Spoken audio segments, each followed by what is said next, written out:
사랑의 교우님들 평안하십니까? 이 시간 전 북미주에 함께 하시는 교우님들께 주님의 이름으로 문안드립니다. 저는 미주협회 여성 선교부를 위해 일하고 있고 올랜도 중앙교회에 몸담고 있는 김현재입니다. 우리는 급변하는 이 시대를 살아가면서 예수님이 이 땅에 곧 오심이 임박했음을 날마다 피부로 절감합니다.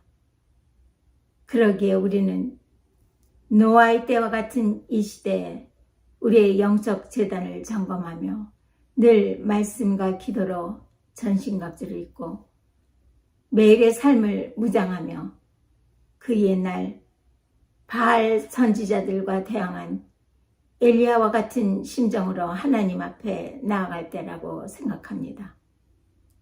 앞으로 사흘간에 걸쳐 펼쳐질 귀한 말씀들이 을의 연례 행사 치르듯 스쳐 지나가는 그런 영성 세미나가 되지 않기를 정말 간절히 이 시간을 위해 기도해 왔습니다.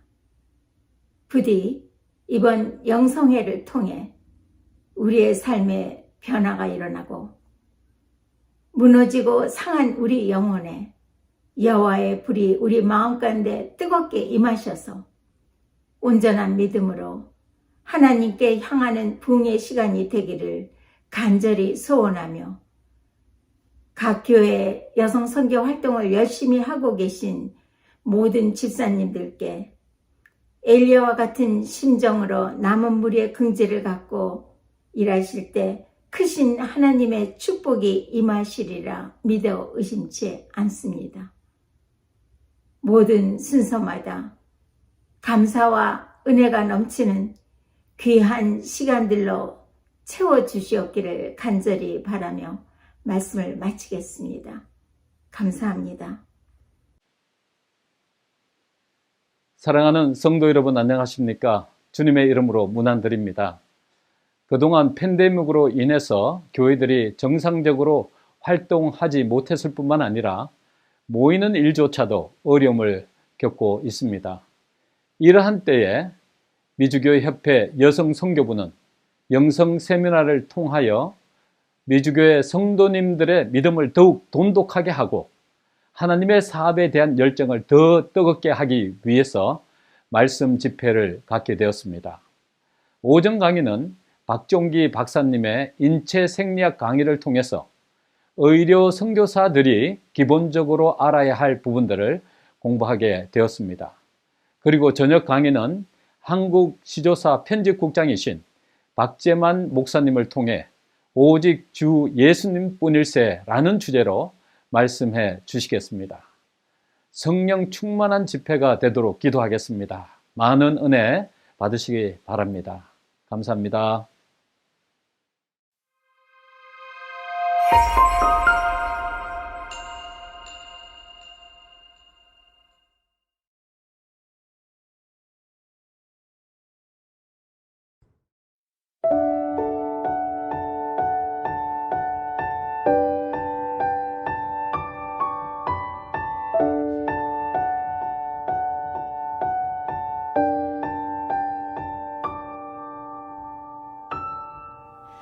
주 사랑이 나를 숨쉬게 해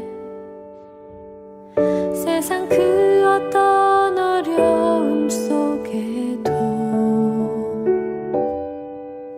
주 은혜로 나를 돌보시며 세상 끝날까지 지켜주시네. 사랑이 나를 이끄시네.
하늘에 계신 하나님 아버지, 오늘 저희는 여성 선교 영성 부흥회로 이렇게 모였습니다.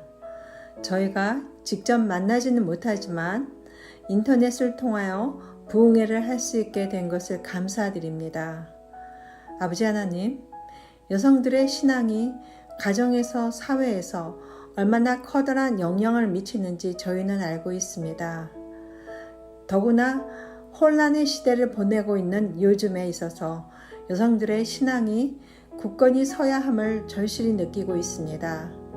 아버지 하나님, 저희 여성들을 깨워주셔서 가정을 위하여, 자녀들을 위하여 기도하게 하시고 말씀으로 새롭게 하여 주시기를 간구합니다. 특별히 여성선교회를 이끄는 김현재 회장님께 지혜와 능력을 더해 주시기를 기도드리며, 또한 이 집회 위에 성령을 부으셔서 말씀을 전하는 박재막 목사님을 통하여 저희들의 심령을 가난하게 해주시고 약속하신 천국이 우리의 것임을 깨닫게 해주십시오.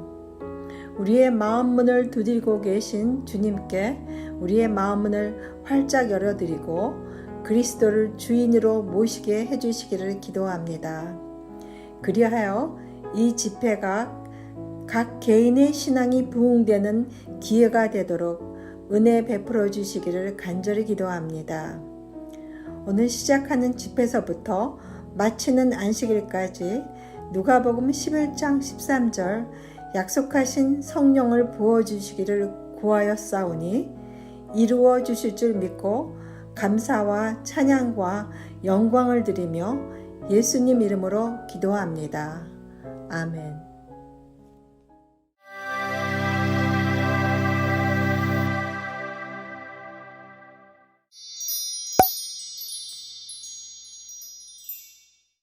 미주 지역 재림성도 여러분 안녕하셨습니까?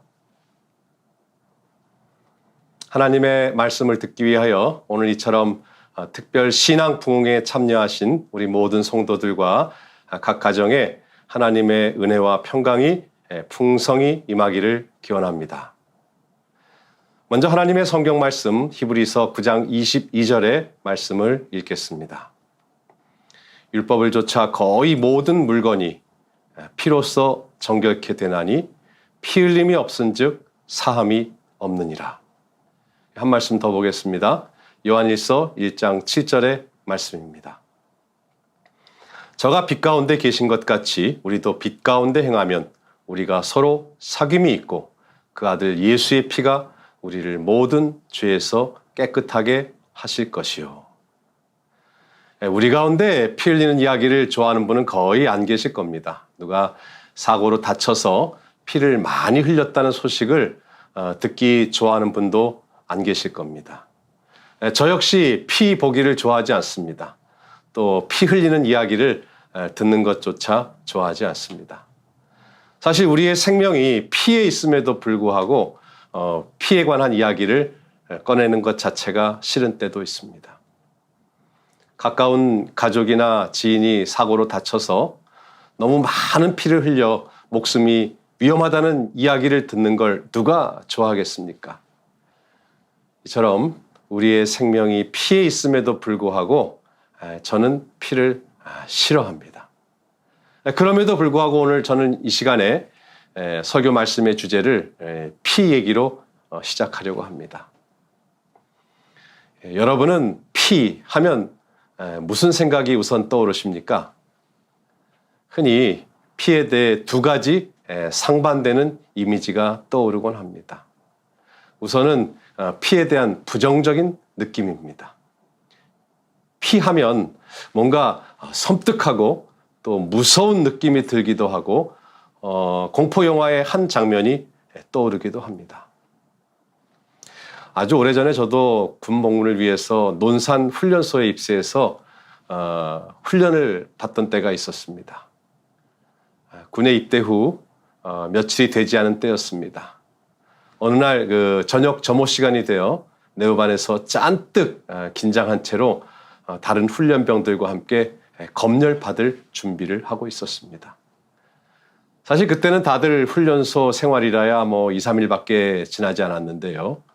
한 훈련병 동기생이 아주 상기된 표정으로 내후반에 뛰어들어오면서 우리 동료들에게 말했습니다. 야, 우리 이제 다 죽었어. 다른 동료들이 왜 그러는데? 그러면서 호기심 어린 눈으로 그의 입을 주목했습니다. 그러자 그는 야, 하필이면 말이야. 우리 소대를 맡은 훈련 조교가 우리 부대에서 제일 악명 높은 조교래. 별명이 뭔지 알아? 피바다래. 피바다. 진짜 그 명성에 걸맞게 기초 군사훈련 6주 동안 그 조교가 우리 소대를 얼마나 힘들게 훈련시켰는지 모릅니다. 이처럼 피라고 하는 것은 종종 정말 힘들고 또 무섭고 고된 일의 대명사처럼 쓰이기도 합니다.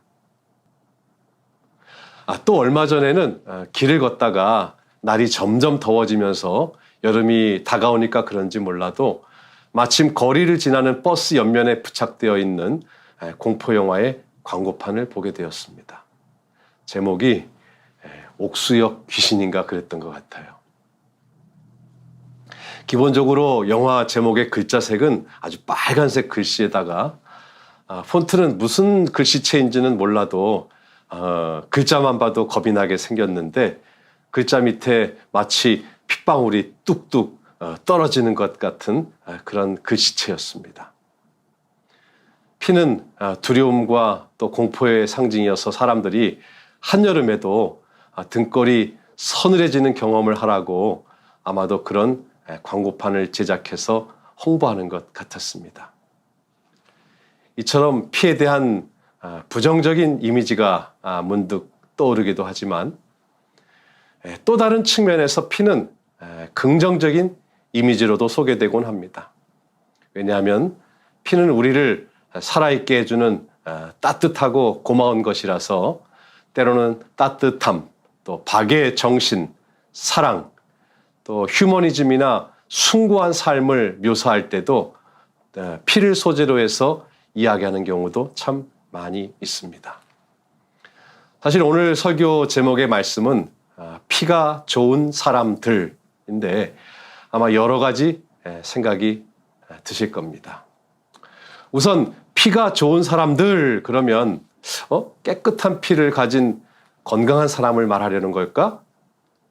실제로 우리가 병원에 가서 진찰을 받을 때면 가장 먼저 하는 일 가운데 하나가 체혈하는 일 아닙니까? 건강한 사람은 문자 그대로 피가 좋은 사람들입니다. 그렇죠? 두 번째로 피가 좋은 사람들 그러면 피를 간절히 필요로 하는 수혈이 급한 응급환자인가 하실 텐데요. 정말 사고로 피를 많이 흘린 사람은 응급 상황에서 제때 필요한 양만큼 또 수혈을 받기 위해 백방으로 수소문하는 모습을 간혹 보지 않습니까? 세 번째로 피가 좋은 사람들 하면 거리에서 이제 헌혈을 권하는 국립혈액원 직원들 얘기인가 할 수도 있습니다. 예전에 보면 저희 그 시조사에서 가까운 청량리역 앞에 그 이동식 헌혈 버스가 있어서 헌혈하는 사람들을 이렇게 엄청 찾는 모습을 본 일이 있습니다. 하지만 정작 오늘 여러분과 제가 이 시간에 다루게 될 피가 좋은 사람들 그분들은 예상하셨겠지만 바로 예수 그리스도의 보혈의 피가 좋은 사람들을 말합니다.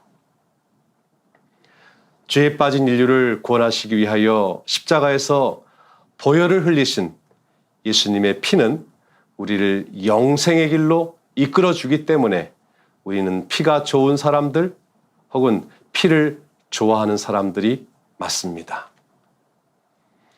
사람이 생명을 유지하고 또 건강을 유지하는 데 있어서 피는 매우 중요한 기능과 역할을 담당합니다. 또한 사람들은 자신의 생명 그리고 자신의 건강과 직결되는 피에 대해서 참 관심이 많습니다. 요즘은 그 16가지 성격 유형 검사인 뭐 MBTI가 한참 유행이지만 한때는 이 혈액형과 또 성격에 대한 사람들의 관심이 꽤 높았었습니다. 그래서 낯선 사람들이 때로는 서로의 이렇게 혈액형을 물어보면서 의외로 마음의 경계심을 풀고서 쉽게 친해지는 모습을 여러 번 본 적이 있습니다. 꽤 여러 해 전에 제가 일선교회에서 사역을 할 때였습니다. 한 아기 엄마에게 성경 공부를 가르칠 기회가 있었는데 아직 교회 생활에 익숙하지 않은 젊은 엄마라서 어떻게 마음을 열고 성경을 가르쳐야 할지 살짝 고민이 되었었습니다.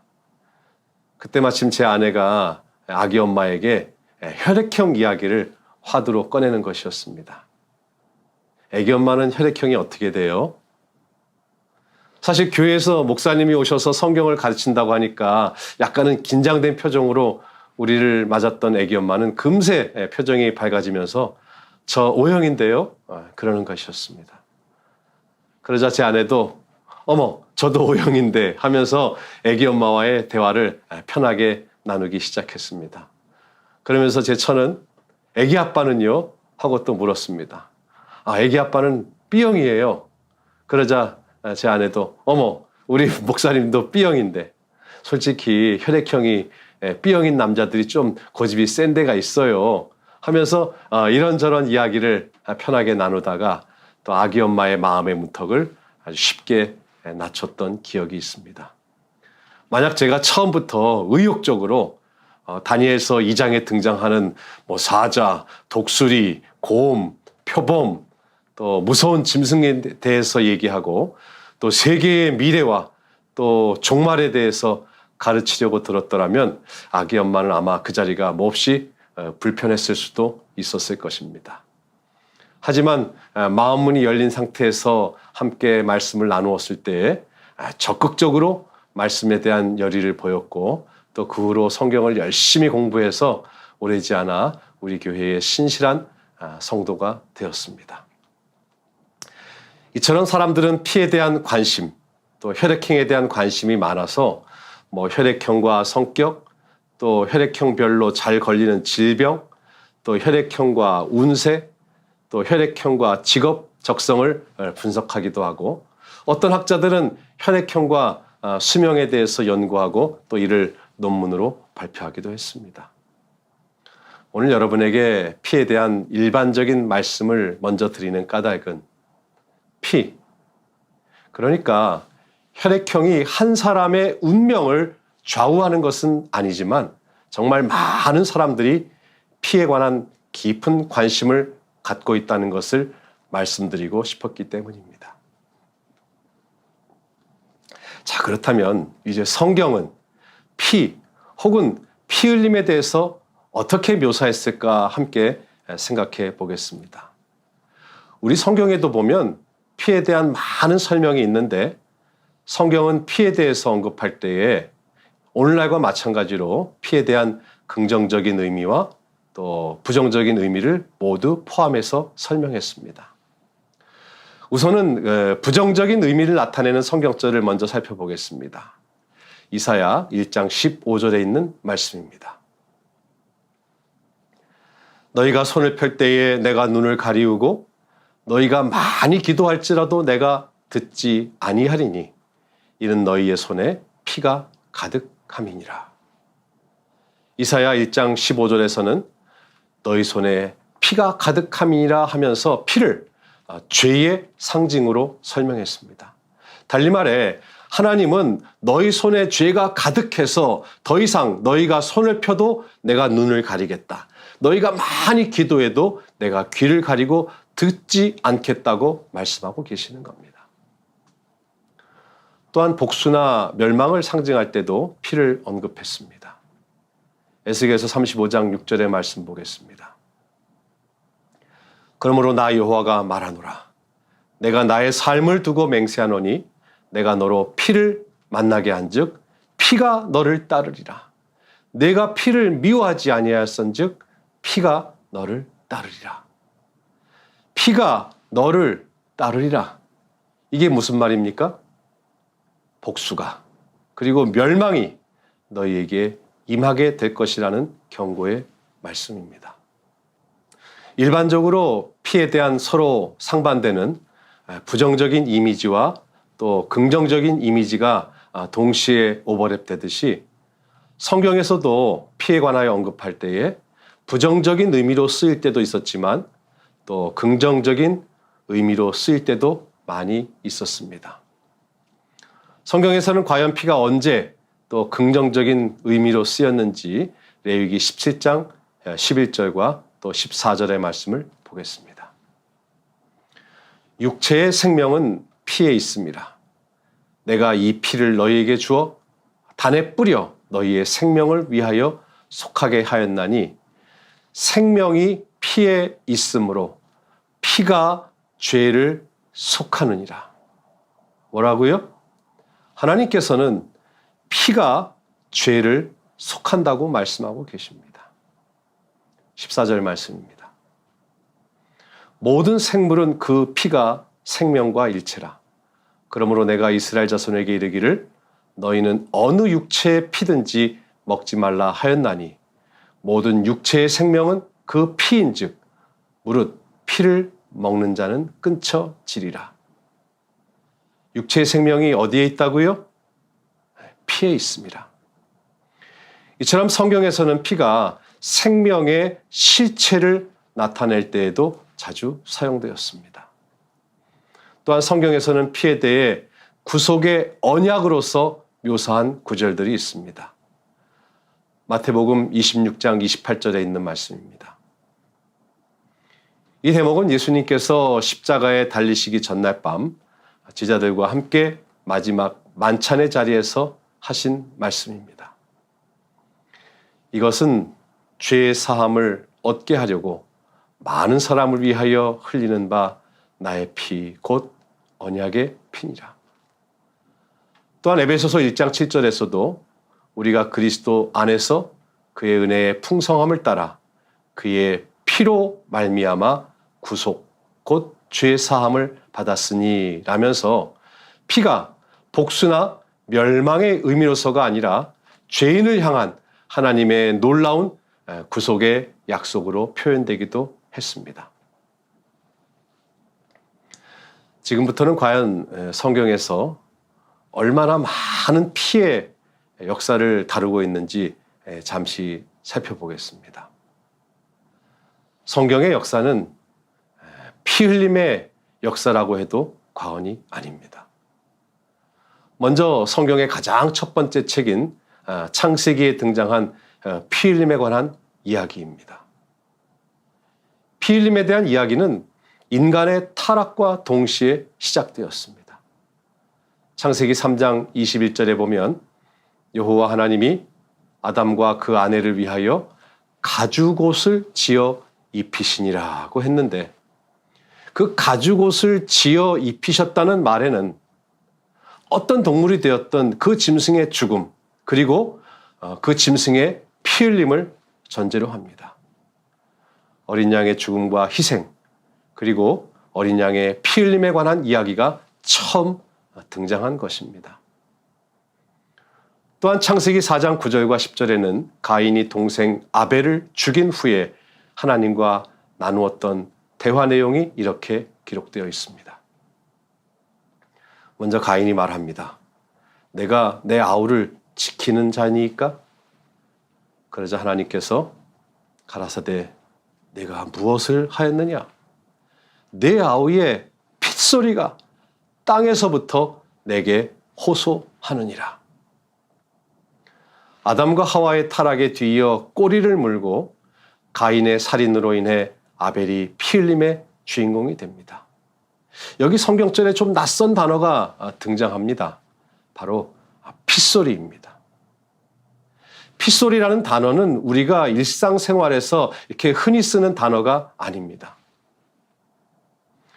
종종 늦은 밤 잠자리에 드는 때가 있죠. 이제 막 잠이 들어서 아주 손가락 하나도 까딱하기 싫은데 저기 부엌 싱크대에서 수도꼭지가 제대로 잠기지 않아서 작은 그릇에 물이 고여 있는데 거기서 똑똑 물방울 떨어지는 소리 때문에 계속 신경이 쓰여서 쉽게 잠들지 못했던 적이 한 번쯤 있지 않습니까? 어느 날 저도 잠을 자려고 침대에 누웠는데 그날따라 물방울 소리가 유난히 크게 들리는 것이었습니다. 그래서 옆에서 잠을 자고 있는 아내를 툭툭 치면서 여보, 저 물소리 때문에 잠이 안 와. 오늘 너무 피곤해서 내가 못 일어나겠어. 그러면서 저거 좀 어떻게 해봐 하면서 아내에게 잠결에 부탁했던 기억이 있습니다. 이렇게 물방울 떨어지는 소리는 들어봤어도 핏소리라뇨. 여러분 중에 핏소리 들어보신 분 있을까요? 아마도 거의 없으실 겁니다. 제가 가진 이 영한대역 성경에는 이 대목을 이렇게 기록했습니다. The voice of your brother's blood cries out to me from the ground. 네 아우의 핏소리가 땅에서부터 내게 호소하느니라 하는 구절이 있습니다. 이렇게 창세기에는 가죽옷 또 핏소리에 대한 이야기가 등장하면서 성경의 첫 번째 책에서부터 피 이야기가 등장합니다. 창세기에 이어서 출애굽기는 또 어떻습니까? 출애굽기에는 피에 대한 아주 극적인 사건이 묘사되어 있습니다. 바로 어린 양의 피 흘림으로 이스라엘 자손들이 구원 얻게 되는 유월절 사건입니다. 출애굽기 12장 13절 또 14절의 말씀 보겠습니다. 내가 애굽 땅을 칠 때에 그 피가 너희의 거하는 집에 있어서 너희를 위하여 표적이 될지라. 내가 피를 볼 때에 너희를 넘어가리니 재앙이 너희에게 내려 멸하지 아니하리라. 이날을 기념하여 여호와의 절기를 삼아 영원한 규례로 대대에 지킬지니라.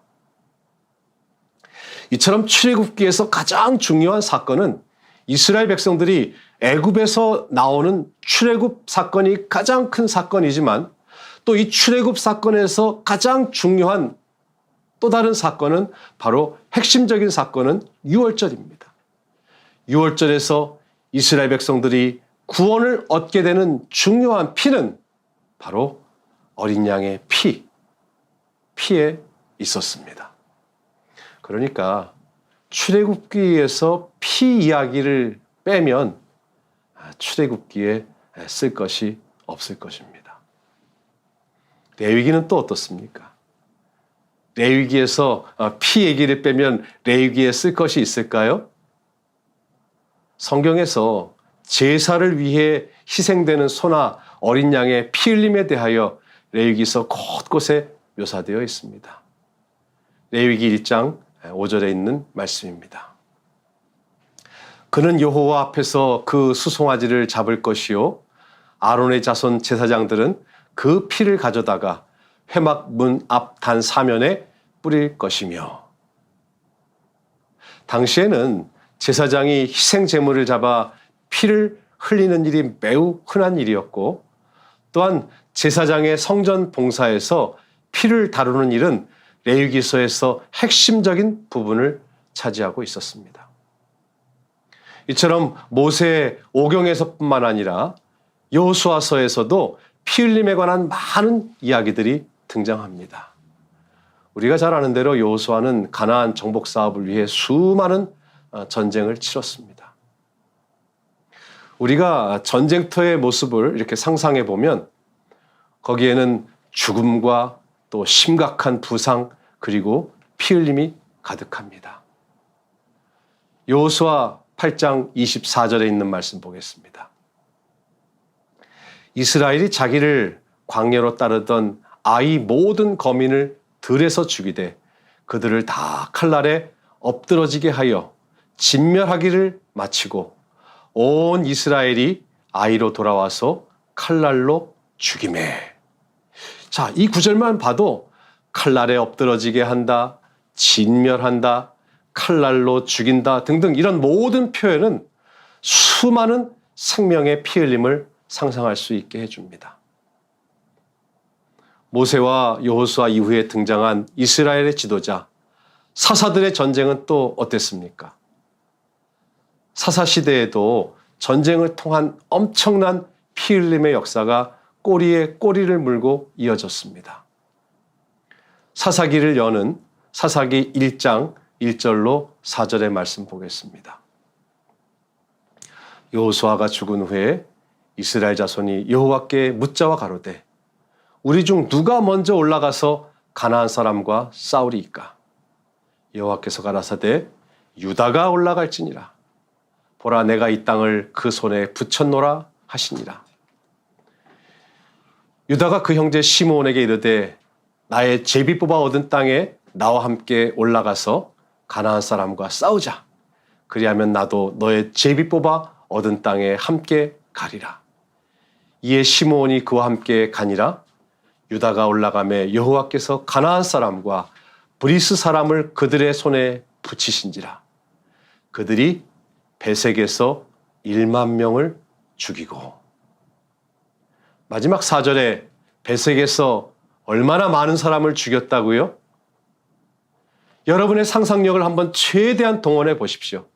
전장, 그러니까 배틀필드에 얼마나 많은 사람이 피 흘리며 죽었다고요? 무려 1만 명입니다.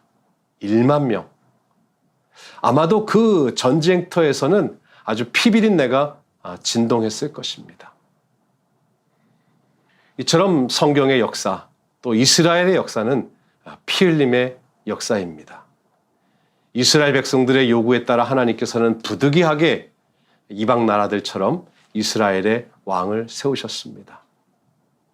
사사에 이어서 사울 왕과 다윗, 그들도 얼마나 많은 전쟁을 치렀는지 모릅니다.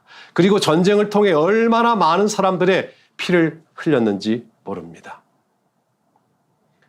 구약 성경을 읽다 보면 이 세상은 정말 죄로 인해 전쟁과 피 흘림에 대한 이야기로 가득한 슬픈 세상임을 새삼 깨닫게 됩니다. 사울 왕과 다윗 왕은 이웃한 블레셋과 전쟁을 벌여서 정말 많은 사람의 피를 흘렸습니다. 사무엘상 17장 50절로 52절에 있는 말씀입니다.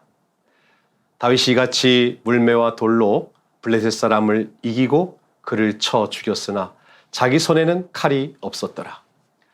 다윗이 달려가서 블레셋 사람을 밟고 그의 칼을 그 집에서 빼어내어 그 칼로 그를 죽이고 그 머리를 베니 블레셋 사람들이 자기 용사의 죽음을 보고 도망하는지라. 이스라엘과 유다 사람들이 일어나서 소리 지르며 블레셋 사람을 쫓아 가이와 에그론 성문까지 이르렀고 블레셋 사람의 상한 자들은 사라임 가는 길에서부터 가드와 에그론까지 엎드러졌더라. 제가 어렸을 때 다윗과 골리앗 이야기를 들으면 얼마나 신이 났는지 모릅니다. 어린 소년 다윗이 개울에 가서 물맷돌을 쥐어다가 빙빙 돌려서 힘차게 돌렸더니 그 돌이 거인 골리앗의 이마에 정통으로 맞아 쓰러져 죽었다는 선생님의 말씀에 아주 귀를 쫑긋 세우고 들었던 그런 기억이 있습니다. 그런데 오늘의 성경절을 자세히 알아보니까 참 이 대목이 얼마나 잔인한 장면인지 모르겠습니다. 어렸을 때 선생님이 대충 생략해서 들려주신 이야기가 참 감사한 일이었다는 생각이 들었습니다. 50절 말씀 다시 읽겠습니다. 다윗이 이같이 물매와 돌로 블레셋 사람을 이기고 그를 쳐 죽였으나 자기 손에는 칼이 없었더라. 다윗이 달려가서 어떻게 해요? 블레셋 사람을 발로 밟고 그의 칼을 그 집에서 빼어내어 그 칼로 그를 죽이고 그 머리를 베니. 골리앗이 물맷돌에 맞아 죽은 게 아니라 다윗이 달려가 골리앗의 칼을 빼다가 머리를 베었다고 했습니다. 참수를 했단 말입니다. 이 장면을 자세하게 묘사하고 싶지는 않지만 얼마나 잔인하고 끔찍한 피 흘림의 장면인지 모릅니다. 이처럼 다윗은 그 손에 정말 많은 피를 묻혔습니다. 그 후로도 구약 성경의 거의 모든 기록들은 전쟁의 역사요, 피 흘림의 역사가 그 맥을 잇고 있습니다. 이스라엘 백성들은 그 후로도 아수르와의 전쟁, 또 바벨론과의 전쟁을 계속하지 않습니까? 다니엘서 1장 1절의 말씀은 이렇게 시작합니다. 유다왕 여호야김이 왕 위에 있은 지 3년에 바벨론 왕 느부갓네살이 예루살렘에 이르러 그것을 에워쌌더니, 아수르와의 전쟁에서 그리고 바벨론의 포로로 잡혀가는 과정에서 우리가 합리적으로 상상해 보건대 정말 수많은 사람들이 피 흘려 죽임을 당하고 목숨을 잃었을 것입니다. 구약의 모든 역사를 통틀어 어느 한 시대도 피 흘림의 역사가 멈춘 적이 없었습니다. 그러다 마침내 피 흘림의 역사의 백미요, 절정인 한 사건이 일어납니다. 그것은 바로 예수 그리스도의 십자가에서의 피 흘림의 사건입니다. 그분의 피 흘림은 지금까지 인류가 흘려왔던 피 흘림의 사건과 도저히 비교할 수 없는 놀라운 사건이었습니다. 십자가에서의 피 흘림은 하나님의 아들의 피 흘림이요, 인류를 구원 얻게 하시기 위한 구원자의 피 흘림이셨습니다. 예수 그리스도의 피 흘림은 예언된 피 흘림이었습니다. 이사야 53장 또 4절로 7절의 말씀을 보겠습니다. 그는 실로 우리의 질고를 지고 우리의 슬픔을 당하였거늘 우리는 생각하기를 그는 징벌을 받아서 하나님에게 맞으며 고난을 당한다 하였노라. 그가 찔림은 우리의 허물을 인함이요 그가 상함은 우리의 죄악을 인함이라. 그가 징계를 받음으로 우리가 평화를 누리고 그가 채찍에 맞음으로 우리가 나음을 입었도다. 우리는 다 양 같아서 그릇 행하여 각기 제 길로 갔거늘 여호와께서는 우리 무리의 죄악을 그에게 담당시키셨도다. 그가 곤욕을 당하여 괴로울 때에도 그 입을 열지 아니하였으며 마치 도수장으로 끌려가는 어린 양과 털 깎는 자 앞에 잠잠한 양같이 그 입을 열지 아니하였도다. 하지만 빌라도와 무지한 이스라엘의 군중들은 자기의 입으로 어리석은 고백을 합니다. 마태복음 27장 22절로 26절의 말씀입니다. 빌라도가 가로되 그러면 그리스도라 하는 예수를 내가 어떻게 하랴? 저희가 다 가로되 십자가에 못 박혀야 하겠나이다. 빌라도가 가로되 어찌미뇨 무슨 악한 일을 하였느냐?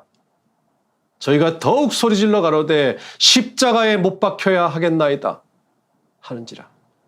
빌라도가 아무 효험도 없이 도리어 밀란이 나려는 것을 보고 물을 가져다가 무리 앞에서 손을 씻으며 가로되 이 사람의 피에 대하여 나는 무죄하니 너희가 당하라. 백성이 다 대답하여 가로되 그 피를 우리와 우리 자손에게 돌릴지어다 하거늘 이에 바라바는 저희에게 놓아주고 예수는 채찍질하고 십자가에 못 박히게 넘겨주니라. 여기 25절에 뭐라고요? 그 피를 우리와 우리 자손에게 돌릴지어다. 그 피를 자신과 자기들의 후손에게 돌려달라고 요구합니다. 당시 이스라엘 백성들은 자기들의 입으로 말하는 요구가 얼마나 무지한 요구이며 얼마나 어리석은 요구였는지 미처 깨닫지 못했습니다. 사랑하는 성도 여러분, 예수님의 피, 인류의 구원을 위해 흘리신 피가 우리에게 얼마나 고귀한 피입니까? 우리 하나님께서는 죄로 분리된 인간을 구원하기 위하여 하나님께서 하실 수 있는 모든 노력을 기울이셨고 하나님께서 치르실 수 있는 모든 희생을 감당하셨습니다. 골로새서 1장 20절의 말씀입니다. 그의 십자가의 피로 화평을 이루사 만물 곧 땅에 있는 것들이나 하늘에 있는 것들을 그로 말미암아 자기와 화목케 되기를 기뻐하심이라. 한 절 더 보겠습니다. 에베소서 2장 13절로 15절의 말씀입니다. 이제는 전에 멀리 있던 너희가 그리스도 예수 안에서 그리스도의 피로 가까워졌느니라. 그는 우리의 화평이신지라 둘로 하나를 만드사 중간에 막힌 담을 허시고 원수된 것 곧 의문에 속한 계명의 율법을 자기 육체로 폐하셨으니 이는 이 둘로 자기의 안에서 한 새 사람을 지어 화평하게 하시고. 네, 그렇습니다.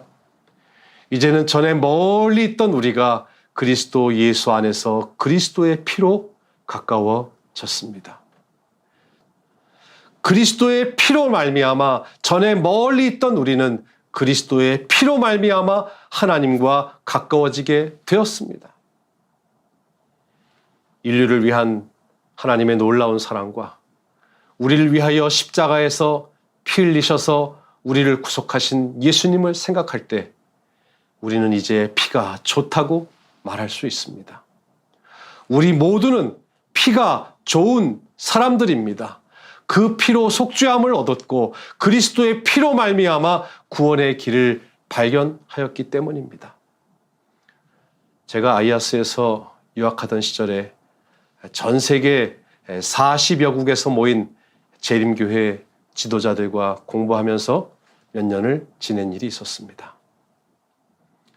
어느 안식일 예배 시간에 언어도 다르고 또 인종도 다양한데 모두가 한 목소리로 힘차게 불렀던 찬미가 생각이 납니다.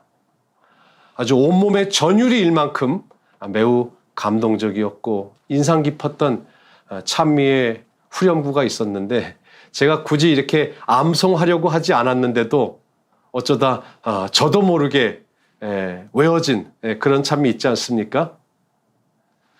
There is power, power, wonder-working power in the blood of the Lamb.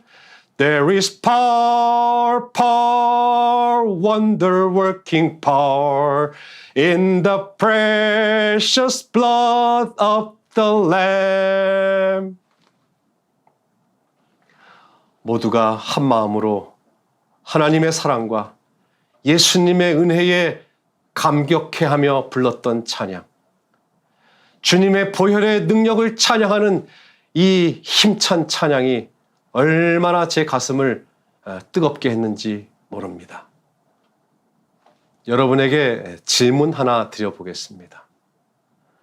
세상에서 살다가 겪는 그 많은 일 중에서 제일 속상한 일이 뭔지 아십니까? 그것은 바로 부모로서 피투성이가 된 자식의 모습을 보는 겁니다.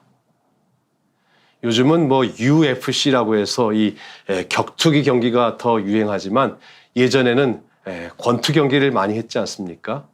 링 위에서 두 선수가 주먹을 주고받습니다.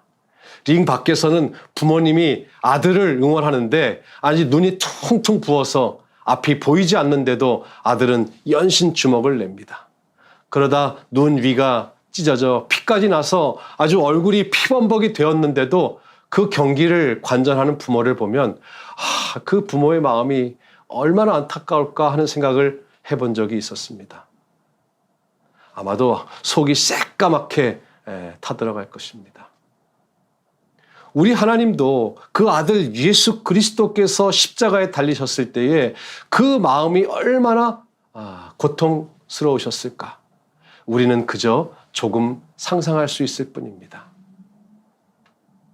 여러분, 세상을 살면서 이 피투성이가 되어보는 경험은 그리 흔치 않은 일입니다. 그런데도 저는 어렸을 적에 몇 번이나 피투성이가 되어본 경험이 있습니다. 제가 초등학교 2학년 어느 여름이었던 걸로 기억합니다. 아마 이 교회 목사님께서 교회 수리를 위해 앞마당에 두세 리어커 분량의 모래를 쏟아 놓으시고 잠시 사택을 비우셨던 것 같습니다. 같은 또래 친구들과 교회에서 이렇게 노는데 요즘처럼 뭐 컴퓨터 게임이나 놀이기구 등이 없던 때라서 이 쌓아놓은 이 모래는 우리들의 아주 좋은 놀이터가 되었습니다. 처음에는 이렇게 모래에 손을 집어넣고 얌전하게 잘 놀았습니다. 뭐 두꺼봐 헌집 줄게 뭐 새집 따오. 그러다 이 개구장이 남자 아이들에게는 그 놀이가 별로 성에 처지 않았던 것 같습니다. 마침 모래 위에 두 자루의 삽이 꽂혀 있었는데 우리는 모래를 한 삽 퍼서 이제 허공에 뿌리기도 하고 모래를 퍼서 이쪽에서 저쪽으로 옮기면서 신나게 놀았습니다. 그러다 제가 모래를 뜨기 위해서 머리를 숙이는 순간 제 왼쪽 옆에서 삽질하던 친구가 삽을 이렇게 들다가 오른편에 서 있던 제 이마를 이렇게 찍은 것이었습니다. 아프기도 하고 놀라기도 해서 저는 왕 하고 울음을 터뜨렸습니다. 그런데 제 친구도 놀라서 저를 보면서 야, 너 이마에 피 하면서 말을 잇지 못하는 거였습니다. 저는 또 어디 하면서 눈물과 땀으로 범벅된 얼굴을 손으로 이렇게 훑었습니다. 이제 얼굴은 피로 범벅이 되었습니다.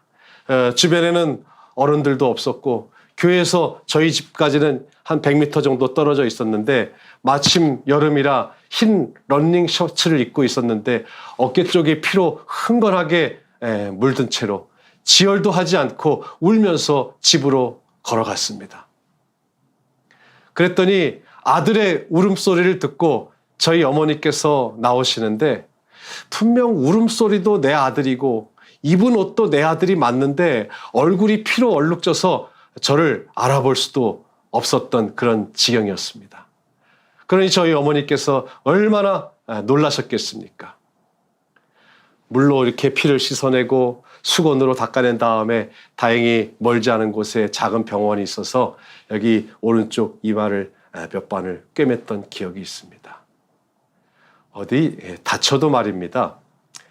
다리나 팔 같은 데는 피가 나도 지혈하기가 쉬운데 특히 이마 부위는 작은 상처가 나도 이 얼굴 전체가 피범벅이 되기 때문에 많이 놀라는 그런 부위입니다. 그렇게 피투성이가 돼서 어머니를 놀라게 했던 일이 있습니다. 또 한 번은 이 일이 있고 나서 얼마 지나지 않아서 삽으로 찍혀서 꿰맨 이마를 이번에는 벽돌에 맞아서 또 찢어졌어요. 그래서 얼굴에 피를 흘리고 또다시 꿰맨 기억이 있습니다. 나름 어렸을 적에 얌전하게 노는 편이라고 생각했는데 몇 번이나 피투성이가 돼서 저 때문에 저희 어머니께서 얼마나 많이 속상해 하셨는지 모릅니다.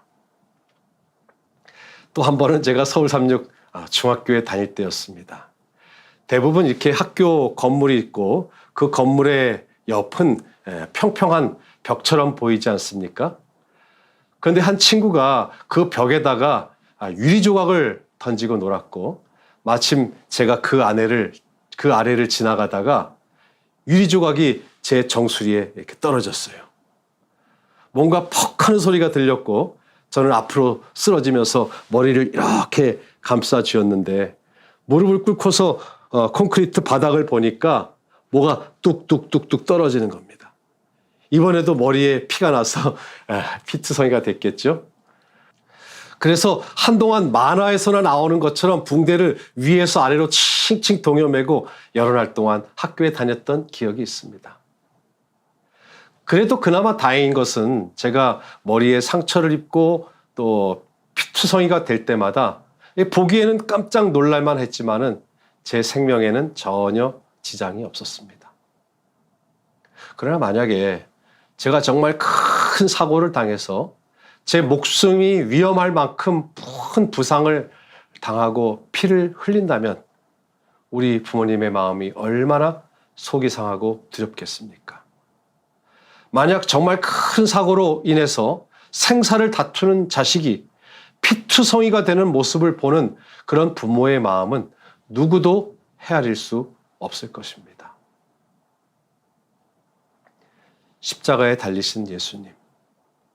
무지한 백성들은 그분을 십자가에 못 박았고 예수님께서는 우리 죄인을 구원하시기 위하여 손과 발에 피를 흘리셨습니다.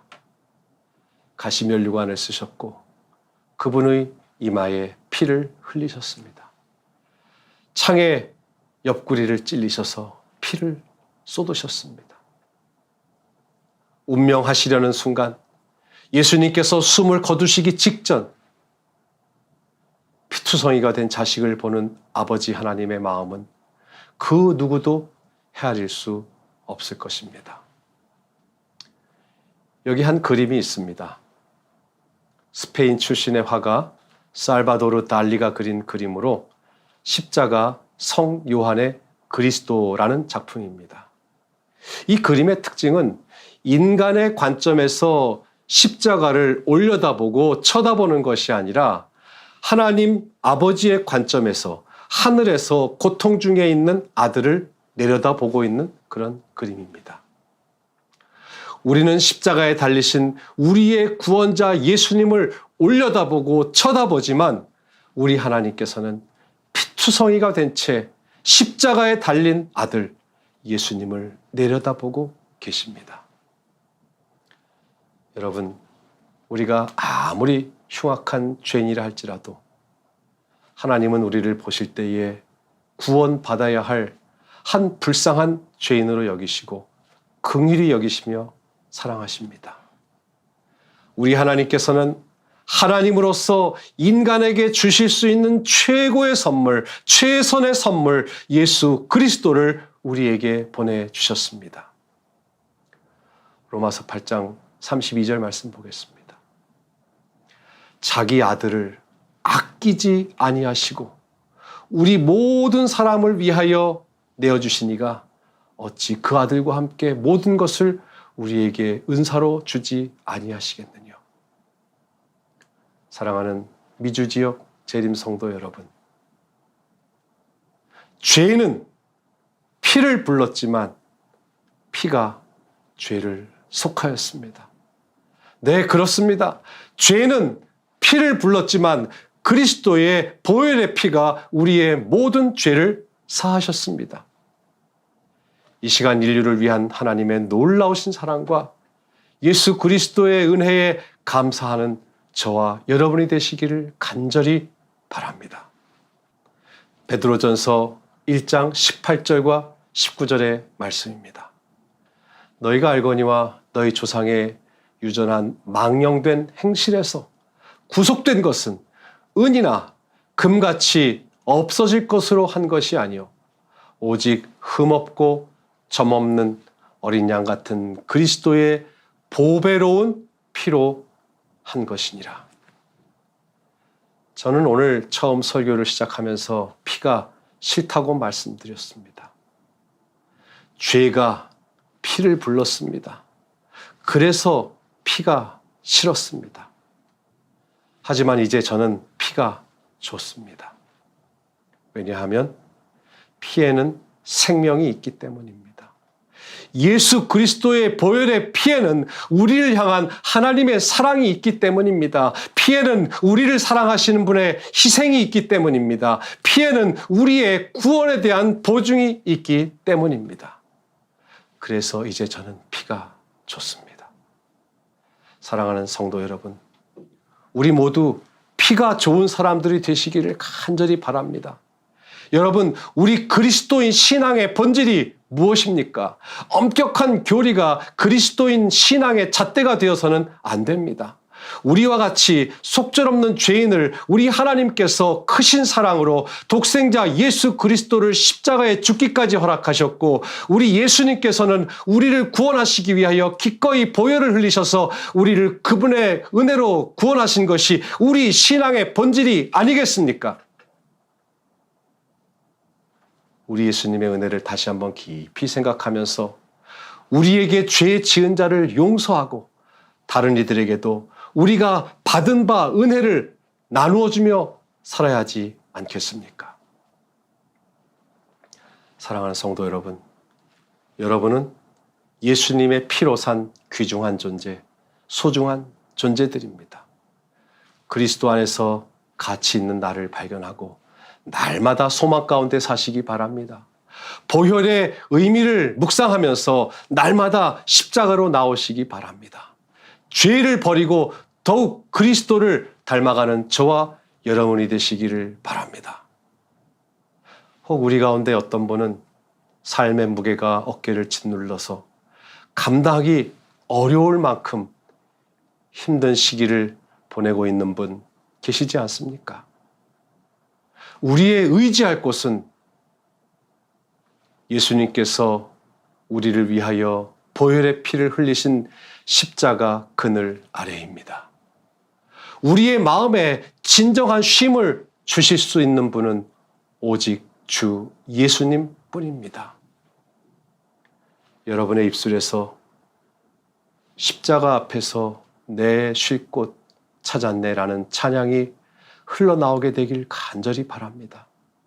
저는 여러분의 입술로부터 십자가 앞에서 내 쉴 곳 찾았네라는 찬양이 흘러나오게 되기를 간절히 바랍니다.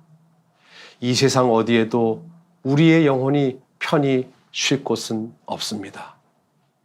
사랑하는 성도 여러분, 이 시간 사랑하는 아들을 피 흘려 죽기까지 우리에게 내어주신 하나님의 사랑에 감사하시고 우리를 위하여 흘리신 예수님의 보혈의 은혜에 다시 한번 깊이 감사하는 저와 여러분이 되시기를 간절히 바라면서 말씀을 마치겠습니다.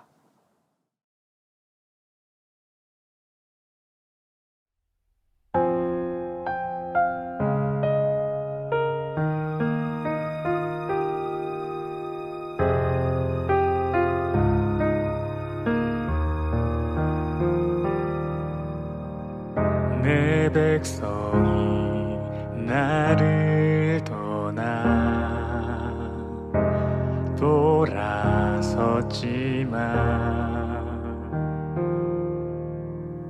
내 사랑이 내 백성을 포기 못하니 내 모든 것 내어주고 나 그들을 얻으리라. 여호와께 돌아가자. 우린 돌아서도 그는 변치 않네. 여호와께 돌아가자. 우린 넘어져도 그 사랑 영원하네.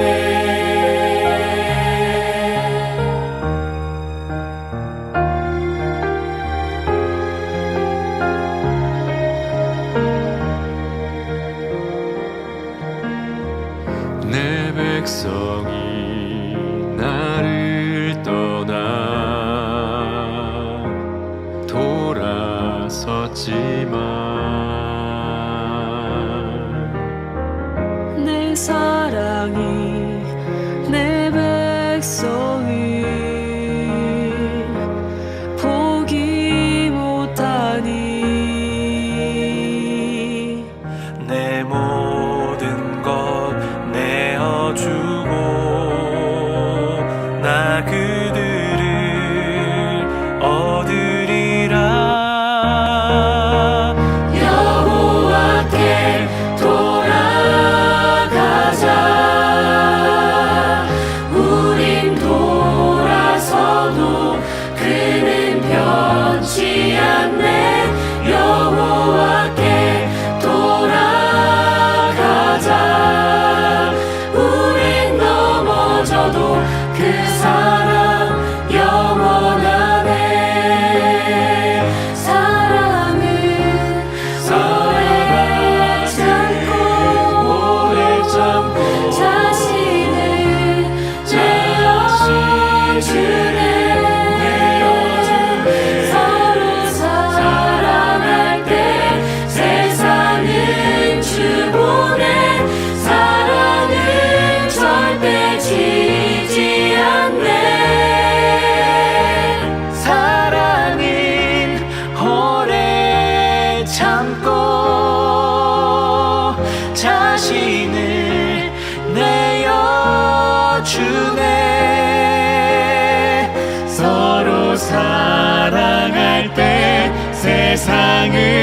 주 보내 사랑은 절대 지지 않네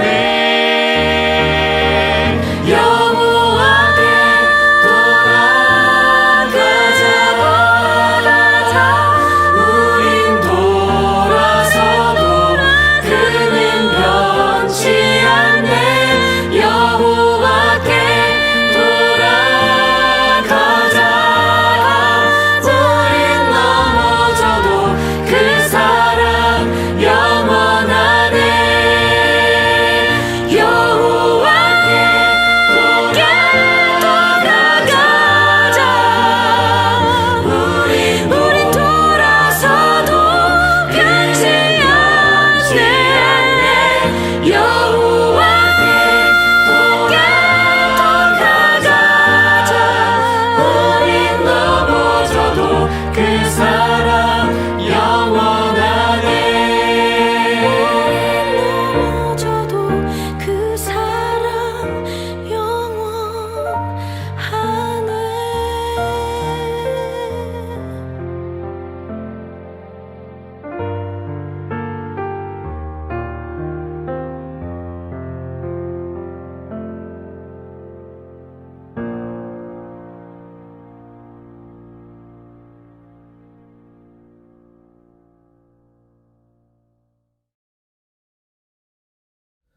하늘에 계신 거룩하신 아버지 하나님, 저희들을 심히 사랑하셔서 독생자 예수 그리스도를 십자가에 피 흘리시기까지 허락하여 주신 우리 하나님의 놀라운 사랑과 은혜에 진실로 감사합니다.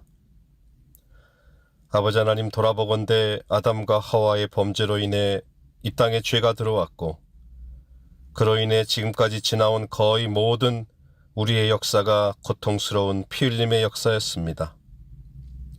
죄가 피를 불렀고 그로 인해 수많은 고통과 비극이 있어 왔지만 예수님께서 흘리신 십자가의 보혈로 우리의 모든 죄를 사해 주셨사오니 아버지 하나님, 우리 예수님의 희생에 감사하며 날마다 우리 예수님의 은혜를 기억하는 저희 모두가 되게 하여 주시옵소서. 우리 삶에 시련과 고난이 이르러오고 우리가 사는 동안 방황하고 마음이 불안하고 흔들릴 때에 아버지 하나님, 저희로 먼저 우리 자신이 예수님께서 십자가에서 피로 사신 얼마나 귀한 존재인지를 깨닫게 하여 주시옵시고 우리네 삶의 현장에서 결코 좌절하거나 낙심하지 않게 하여 주시옵소서. 아버지 하나님, 곤고한 날에 우리 영혼이 평안히 쉴 곳은 오직 십자가 그늘 아래임을 기억하고 우리의 놀라운 구원이 이루어진 십자가 그늘 아래서 우리를 위해 흘리신 예수님의 보혈을 묵상하는 저희들 되게 하여 주시옵소서. 특별히 우리 미주 지역 모든 성도들이 이 놀라운 십자가의 사랑을 깊이 깨닫고 날마다 우리 하나님에 대한 믿음이 더욱 자라게 하셔서 매일의 삶이 항상 기쁘고 또 평안하게 하여 주시옵소서. 사랑과 은혜가 풍성하신 우리 주 예수님의 이름으로 간절히 기도하옵나이다. 아멘.